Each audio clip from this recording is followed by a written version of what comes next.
Well, did you ever stop to think what cities would look like if no parking spaces were needed? Wow. I mean, Tel Aviv, you would finally be able to see the sidewalks. Or if less cars were in the cities, or if everything was electric.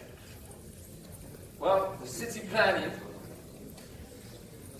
it's time to talk about,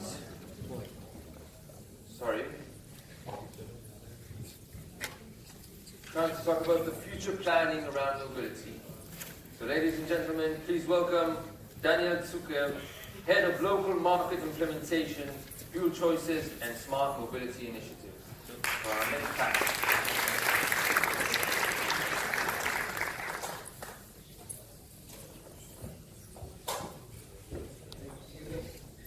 There is a slight congestion on the way up to the stage. So I'll start by immediately calling my participants.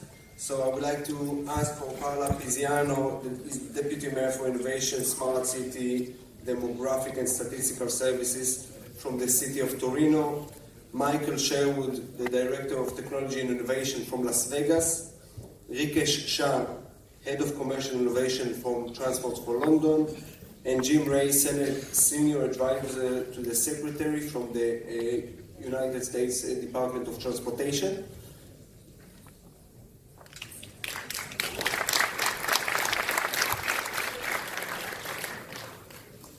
So, great, so thank you very much for coming. It's like we have crowds, so it's nice. Thank you for staying. And it's really, first of all, it's an open discussion, so feel free to argue with each other and not to agree on everything. I'm not sure about the times we have, but if we'll have some time left, maybe we'll take on questions from the audience. I think it's a difficult topic.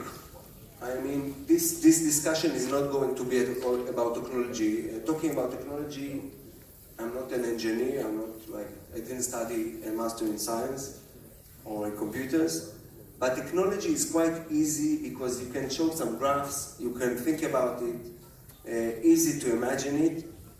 This panel is more about perception, is about planning cities and how, what will be the relationship between land uses in cities and the revolution in smart transportation. So I think it's a bit less easier than talking about technology itself. Before we will deep dive into our panel, I would like to invite Paola to introduce the Torino City Lab. So, please. And then we will continue. Okay. Good afternoon, everybody. Thank you to Smart Mobility Summit to invite the city of Torino here. We are very happy to be here today and to visit your beautiful city. For us, it was the first time, so congratulations for this beautiful city.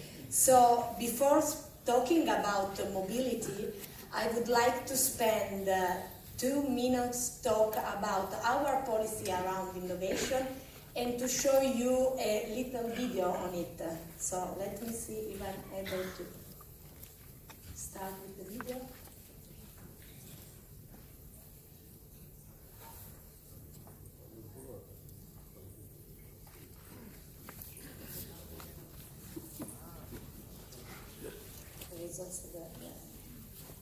You do it? Okay, great.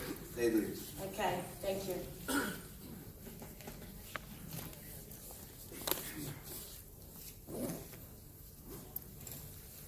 Can you put the video in the center of the screen? This is innovation. This is like Exactly. a voice recognition. Now I'll take the screen too.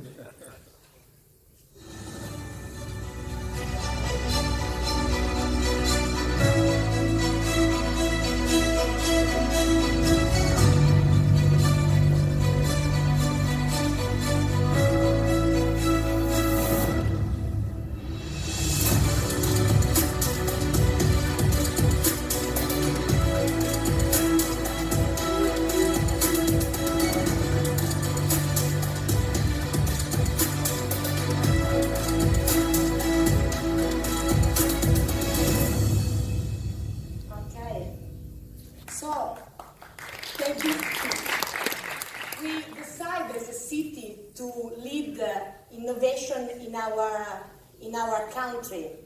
And we created this policy around innovation to start innovation and to attract organization in our city, and then to share all the results of our innovation in all our countries.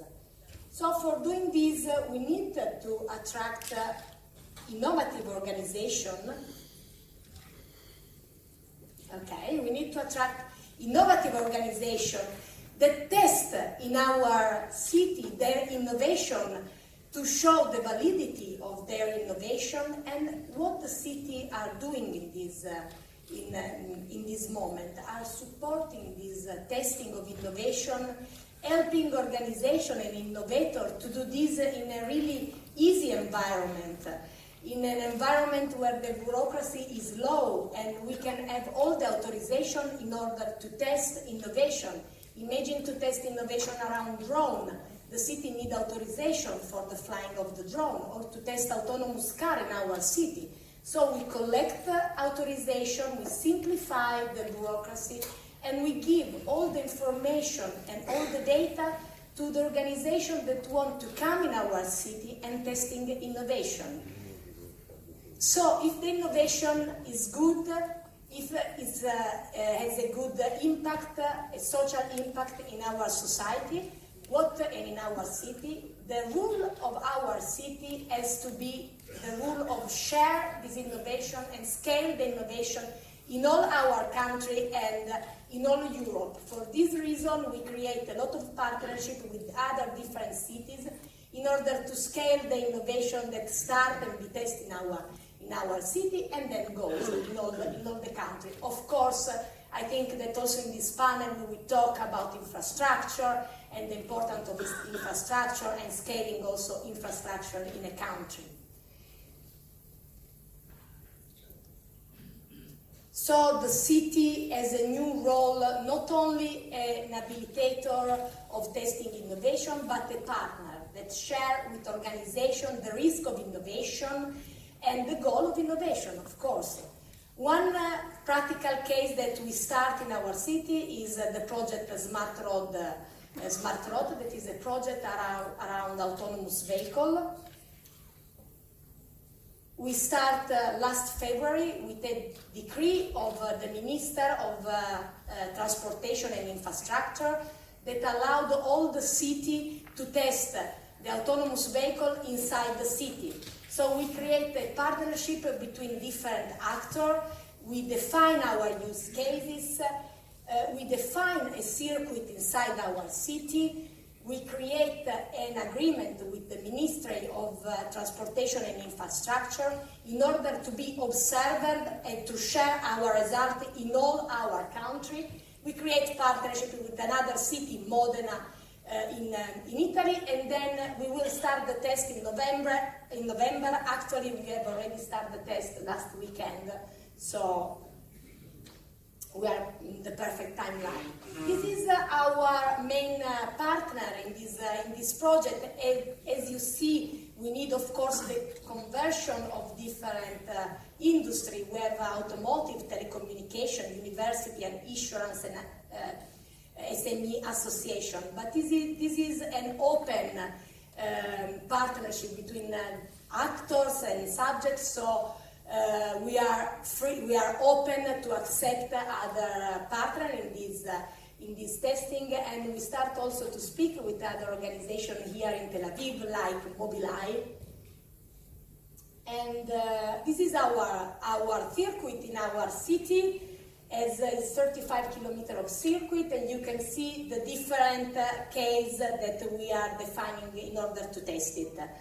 And that's it. We want to test innovation, to drive innovation, to give the opportunity to our citizens to test innovation, and maybe tomorrow also to create innovation. So thank you. Thank you very much. We'll come to visit you sometime in the future. Of course. Yeah. So I'll talk fast because the time is running out. This is like expensive asset. So the main interest here in this panel is to understand the relationship between the smart transportation revolution, which I assume most of us think that is going to happen. And land uses and planning in cities. I myself live like 500 meters from here. My building is 50 years old, ugly. You can see all the cables like outside, not smart. The neighborhood is 70 years old. So we can understand that planning takes a lot of time, and technology changes today faster than ever. So we need to understand if we can plan neighborhoods and buildings better for making the smart transportation revolution a benefit to ourselves. And we can think what will happen when the marginal cost of per mile will reduce, what will happen to cities. We see even today the conflicts between cities and the revolution. So this is the essence, and I would like to start with the first questions. So first of all, if you already started your organization or the city or the government you represent, if you already started planning or thinking about this subject in concrete means, and who wants to be first, please?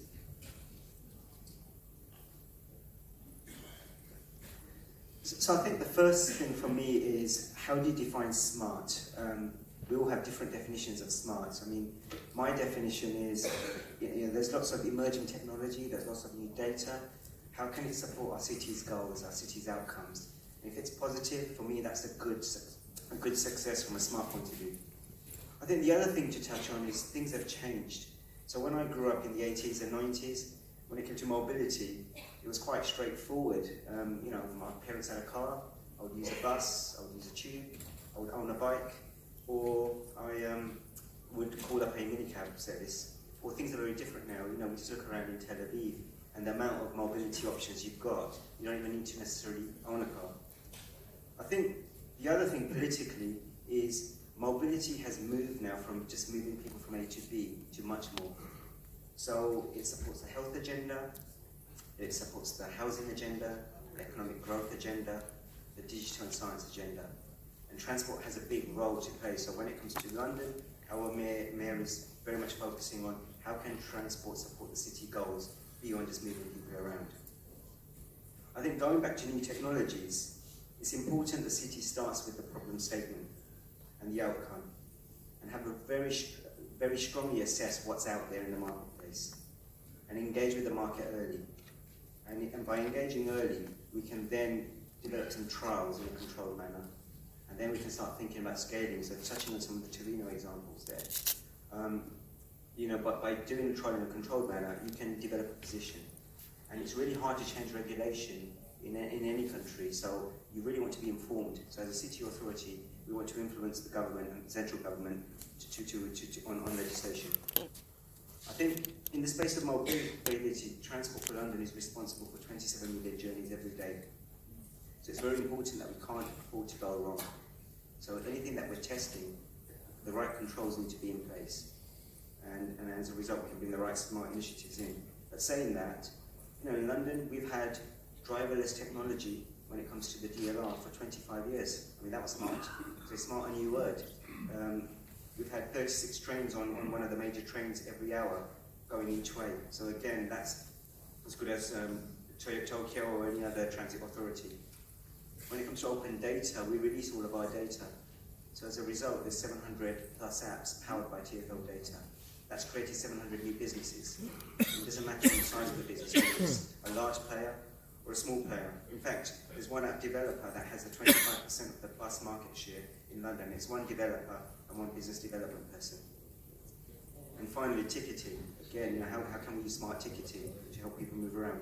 So I think going forward, in summary, it's about really understanding where the city is going, really understanding what we're delivering and how technology could play a role.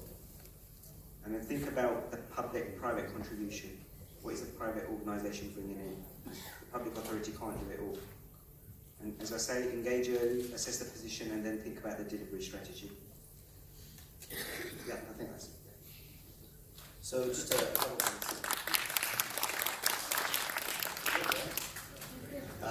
Now you'll have to applaud all of us, because then we'll feel it's better. Please don't. First off, I want to say thank you very much for having me here. It was a tremendous honor to go to the dinner last night with Prime Minister Minister. I want you all to know that he's a personal hero of mine, and I know a dear friend of our country. So thank you for having me here today. The question that you asked, in all sincerity, I look up to him quite a bit. He's a true hero and inspirational figure. So I wanted to come to this conference not to meet the Prime Minister, although that was very nice to see him, but I wanted to come because over the last few years I've had the opportunity to see some amazing Israeli technology come and present itself to the shores of America, and I desperately wanted to see what was coming next, and there was no better place than this venue to do just that, so thank you for the opportunity. On the question that you ask, I want to just take a moment and explain kind of the American system of government. So I work for the Department of Transportation in Washington, D.C. We're the federal entity. For any of those who saw the earlier panel with Tina Quigley, she mentioned that she had to comply with certain federal requirements. Those come from our institution. But our job is we are their regulator, we are their funder, we are their banker as it relates to loan programs. We facilitate conversations on next generation technologies. We keep best practices and help cross-pollinate. We do lots of things, but we don't own the underlying assets or systems. That belongs to our state and local partners, and you'll hear from Michael here in a minute, who is one of those. So it's a different role, but that doesn't mean that we don't have a function in planning. And I want to talk to you just a few of the things that we're doing, because you asked, what are we doing today? So planning can certainly mean planning in the context that you mentioned for planning urban environments and roadways, transportation facilities, and the like. I would tell you that our planning regs at the federal level, which then cascade down to requirements for our state and locals, is really rooted in a 1980s model. It's really built to help our partners and guide our partners through planning for a singular type of product. Now that doesn't mean that we're not looking at air quality across the host of them and the things like that. Of course we are, but it's meant to deploy a light rail system, a roadway, a bridge, and those types of things. And it's not suited to be a very nimble or dynamic, flexible environment that will help us onboard these next generation technologies and solutions that we're beginning to see. And I'm looking for our next major piece of legislation and looking at possibly rewriting those planning requirements so that we can afford ourselves the opportunity to be flexible and nimble and think outside the box in more meaningful ways. So that's one, but it also means planning from a regulatory standpoint. So for instance, this is not necessarily the type of mobility that we're talking about, but much to our surprise, I think we now control 80+% of the world's commercial space launches. People are building satellites in other countries and they're sending them to the United States. We have a policy objective to be doing a launching in not the too distant future. And so, but we don't have a regulatory regime to suit that. We are doing an environmental analysis on every single launch right now, even though they are the exact same launch week after week after week. And so we need a different regulatory regime that will allow that business to move forward and flourish, and some days do amazing things for us as citizens of the world. But it's not just that. The autonomous vehicle space, and I heard the Prime Minister speak yesterday and talk about we will create the regulatory regime to permit that. We will as well. We're working very hard. We just announced Autonomous Vehicles 3.0 guidance. We don't want to over-regulate too quickly because we know that there's a ton of innovation still happening.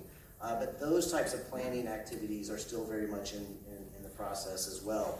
And then the last thing I just wanted to say is from the federal government's perspective, you really have to ask yourself, what is the function of the government? And in our context, I know it's neither right nor wrong, but we've culturally taken the view that it's our job to correct for market inefficiencies, correct for market failures, and not to overregulate with the implications that they may bring with it. And so we've taken that job very seriously, and we frankly try to trust our local partners and the asset owners themselves to both identify the problems that they have and to implement solutions that are acceptable to their communities. And it's our job to make them successful and do it with all the tools and abilities that we have. So it's a different view than I think just saying, well, we're going to automatically from the federal level suggest that the number of parking spaces per new apartment building should be X and there should be scooter lanes everywhere. You won't see us do that, but we see that really as a local function. So thank you. So it's great. We are moving to the local function, and I'm trying to, again, stressing the issue if your city is already planning, or even planning for the drawer, like trying to understand what will be the implications and how we will deal with that. So first, let me thank you for being here today. This is a beautiful country with great people, and I've been so blessed to be here and learn so much in such a short time. And then following these two, very difficult for me at the local level. The local level is difficult. We do planning, but we look to the higher levels. You had Tina Quigley, that's another level above us where we partner, another level at the federal level. We don't have scooters in Las Vegas, so there's been an effort to not have that until there's more information, more data.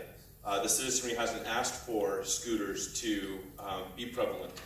There was a time in Las Vegas when there was no Uber and Lyft for a while, so ride sharing was not allowed. That has since changed. So a lot of what we try to do from the city level is a real basic function. I believe in simplicity, but it's really about building community to make life better for everyone in the community.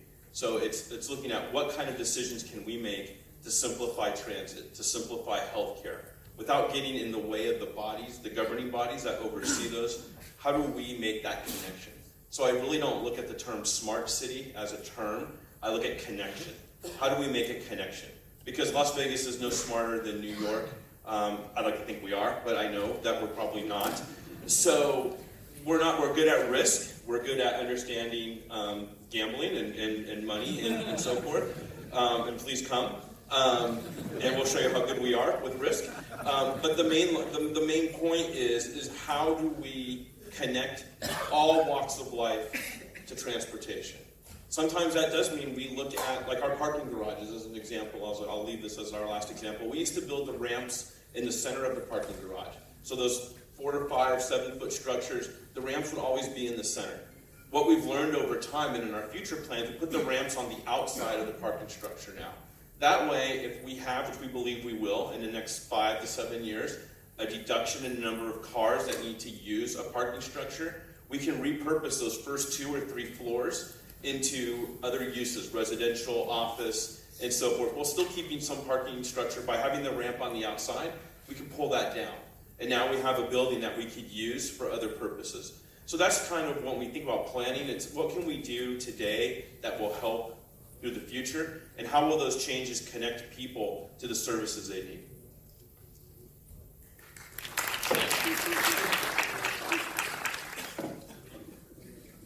Okay, here we are again.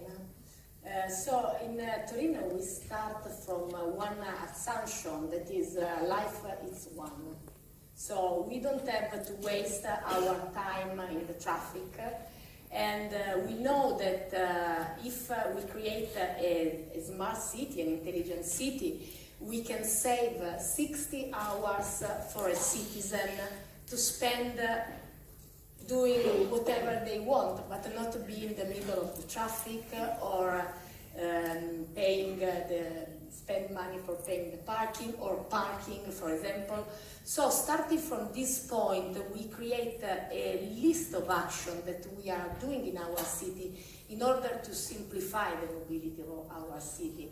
And of course, always looking about the environment and the impact of the mobility inside the environment, and also the social impact, because in Torino and in Europe we have an older population that will become even more older for the 2020 and 50. That is the terrible data that you will see in all the article that the 2050 everything will change and will become worse. So for this reason we start a list of activity. The first thing is car sharing, bike sharing, and carpooling, motor sharing, in order to create this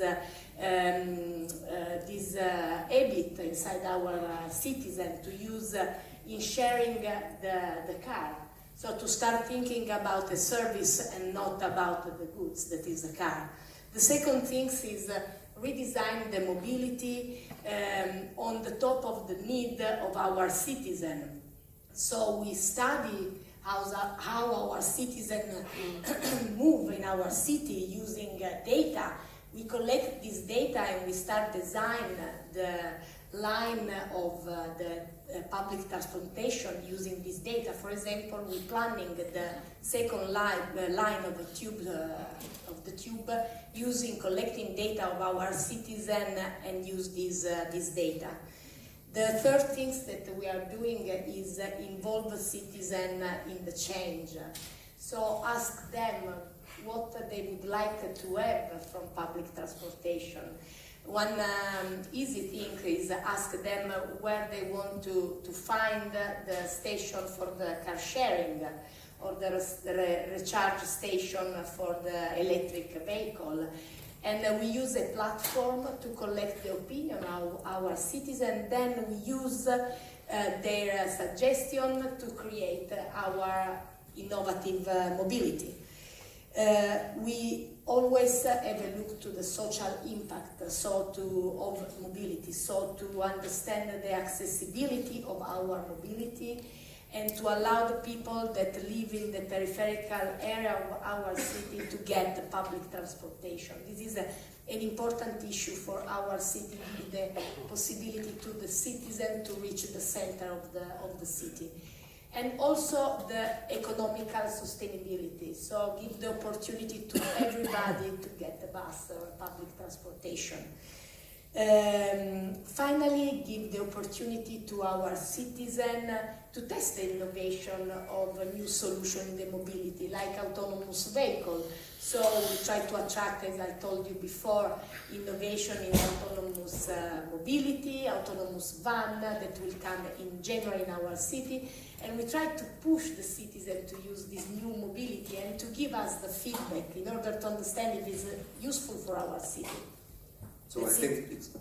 May I just want to compliment you, because I think far too often people don't ask what the customer wants. And the fact that you've taken the initiative to actually solicit their input and feedback into what they want is a tremendous step forward. I think oftentimes we make certain assumptions about what is good or what they may need, but we don't ask them. And the fact that you've done that, I think, is a tremendous step forward, because customer expectations, particularly around public transport, have changed dramatically in a very, very short period of time. I think customer expectations remain very, very static in what they want from their system and what they expect from their system from, say, 1960 all the way to the early 2000s. And it's only very recently, with this mobility revolution, that their expectations have really shifted. And what they're expecting is something very different than what it was just a few short years ago. So compliments to you and Turin. So we don't have much time. I'll be a bit more aggressive and I'll try to ask you harder questions. So I'm going to combine the two last questions and we'll do it quite fast. But first of all, even today we already see many conflicts between cities, pedestrians, other means of transportation. I mean, in the past, the sidewalk was controlled by the pedestrians or owned by the pedestrians. Today in Israel, you need to go with an umbrella and to push scooters and other means of transportation. So this is one conflict that we have. And again, we heard before that shared mobility is great and shared scooters, shared dockless bikes is nice. So first, what do you think, how should we interfere with these conflicts? And I think, again, this is a conflict that we have today, but in the future, maybe it will be easier or cheaper to the operator just to continue driving its autonomous shared car that night, rather than take it to the suburb, because the energy cost will be low and we will have endless amount of cars. So this is the first question, quite fast. Second, again, in Israel, I think the government pushed the citizens to use cars, private cars. I mean, have a private parking place, so I can use it. So, eventually, do you think, should we regulate? Should we try to educate the market which mean of transportation to use? We'll start in the same order, please. Okay, so starting with the second question first, I think there has to be a long-term vision, quite often, when it comes to political administrations, they focus on a 4-year vision, maybe a 6-year vision. So it's important you have a 20, 30-year set of goals. Now in London, we've got a target of 80% of trips in London will be made by public transport, walking or cycling in 2041. So that's a shift from 64% now. It's about 5 million journeys every day. Amazing. Let's see if we achieve it, but that's the target. Secondly, we've set a clear target around zero carbon by 2041. And on our own fleet, it will be earlier by 2030. And thirdly, we have about 134 deaths every year as a result of road incidents. We want to get that to zero by 2050. So the mayor set a clear vision. I think what's interesting there in terms of trends is in London, car driving license ownership is reducing. So as a result, we can make a trend there that actually car ownership may also reduce. And what things can we do and should we be doing? Firstly, we've got political mandates to say actually there's a hierarchy now of modes, and individual car ownership is probably slightly lower because of lots of reasons. One being it's a shared space, the population is rising, and for the city to function, we need to think more radically. But we need to provide good alternatives. If the good alternatives aren't there, you haven't got an option there, or good enough options. So how do you invest in the right modes of transport is important. So we start to invest in segregated cycle superhighways. Secondly, transport planning is really important, and that needs to be data-led. Where do you invest the transport infrastructure? Thirdly, education is also important. How do you engage with your customer? And I'm glad you say customer, not passenger. Because in the mobility space, we quite often say passenger. Actually, customers want to get from A to B as quickly as possible, as cheaply as possible, and also they want your city to be innovative. Thirdly, you have policy levers. So there is a carrot and stick, and then you can apply policy levers. So in London, we have the congestion charge.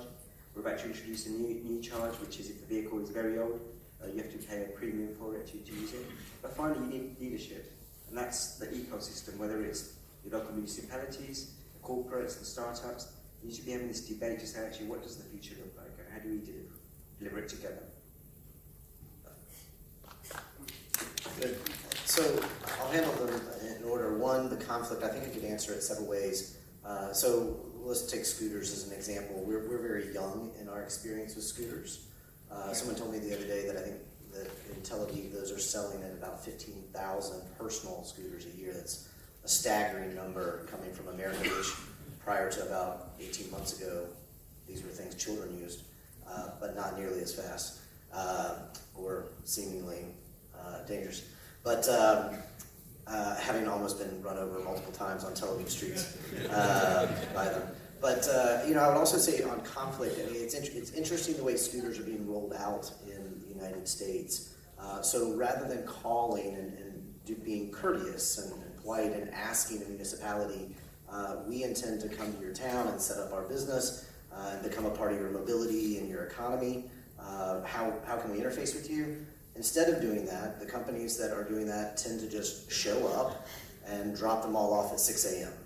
And then, obviously everybody's very surprised that morning when they wake up and there's this brand new solution in town, and without very much knowledge about how to use it safely. So people aren't wearing bike helmets and they're on sidewalks, and no one knows how to use this. And I think that's a source of great tension. It's a source of conflict. And I know it was mentioned earlier that some cities enthusiastically embrace it and some cities stick their head in the sand. I would characterize it very differently. I think anytime you surprise someone, if you turn around the corner and surprise someone coming out of the shower, they're going to react very differently. And it might not be a fully thought out conversation. So now the reason they're doing that is because they don't want the month-long or multi-month-long bureaucratic response that may come out of it. But I think there's got to be a better way. So to manage that type of conflict, I think, is one.